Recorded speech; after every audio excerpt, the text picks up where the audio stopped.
Do you think does the population remain the same? Do you know? This might be something you don't know in the area. Is it declining or I expect it's declining because when they graduate from college, they're going to Richmond or somewhere else to get a job. Economics is tough.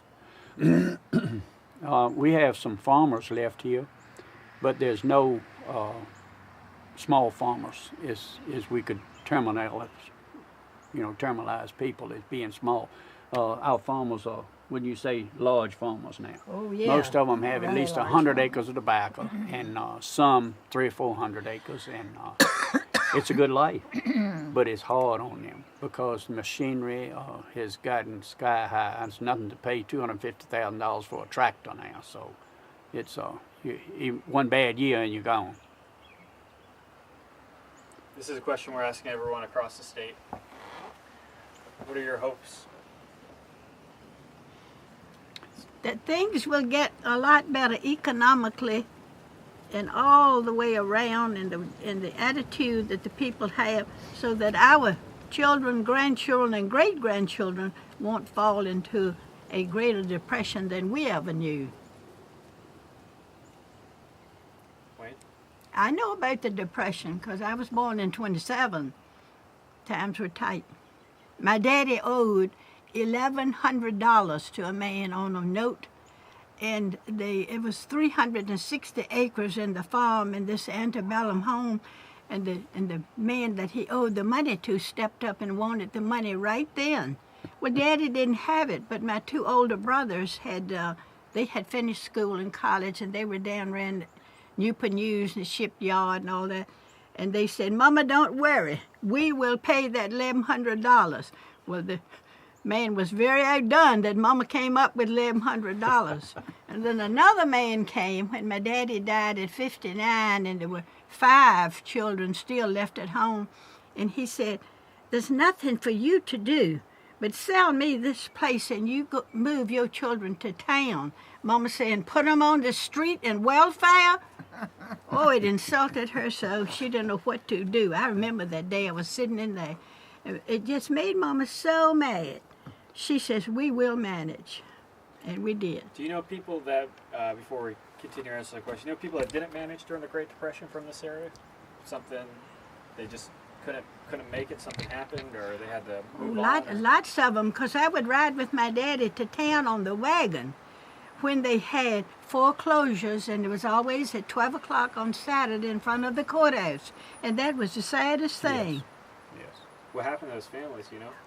Oh, goodness. I guess if they had relatives that had any money to help support them, maybe that's what. And we only had 2 people working with, we called it the welfare department now. Now it's called Department of Social Services. And I guess there are 20-some employed by it now.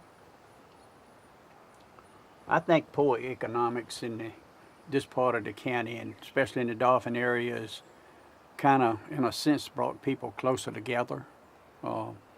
We depend on each other more than we did, somewhat. Now, these 2 ladies go to a different church than I do, but we've always gotten along religiously here. There's several different religions in Brunswick County, but mostly it's non-denominational or Methodist or Baptist. I'm proud to be a Baptist myself, but I have put in a plug for our church. Our church has recently, in the last 6 or 7 months, started on a WANA program, and we've had as high as 62 children there on Wednesday night from 7, 8 different churches. So they're not all from ours. We don't have that many, but it would do your heart good to come and see those kids. They have a good time and they're learning something, you know. That will stay on the tape. What are your hopes, Wayne? My hope's that some days that we'll have something here that will interest the young people and they won't be leaving. My life is not over, but it's well over half over. So I'm not a wealthy man, but I always have enough. I think that's something to be thankful for, that we always have enough, don't you, Dorothy? That's right. I don't think Kitty or Dorothy are wealthy either, but we are wealthy in one way. We got each other. So That makes a big difference to me. So Lucy, what are your hopes? We have family. I mean, I have a son and a daughter, and I probably couldn't make it here if they didn't help me. I'm not speaking of money-wise. I'm talking of travel if we're going somewhere. I mean, my daughter, my son is taking care of the farm so far as whatever I need. And my son-in-law, of course, works the land. And we get along okay. So what are your hopes? I hope that things will be much better than they are right now, to the point that we won't lose any more people than we've already lost to the outside, whether it's Virginia or whether it's North Carolina, wherever they might go. But I can't see it happening anytime soon. What do you think if you were to predict 50 years from now, 100 years from now, what do you think this town will be like? I mean, you've lived here for so long, you've seen so much change.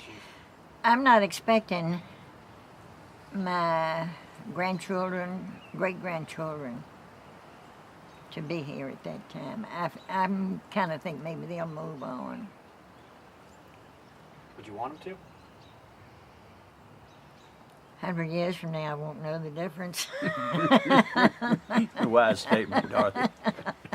I have one thing. I I'd hope like they to do say. well.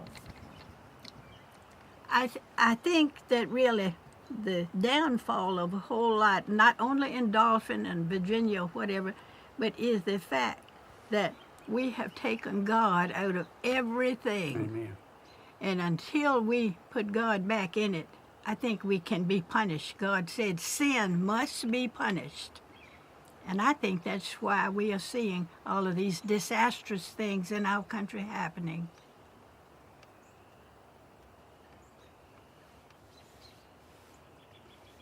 You said 100 years from now. Sometimes it makes me stop and think, wonder if Dolphin will still be Dolphin in 100 years. It might just be maybe some type of farm, could be still raising timber or what have you, but we have a community here now that people respect each other in, and I just hope that lasts for the next 100 years.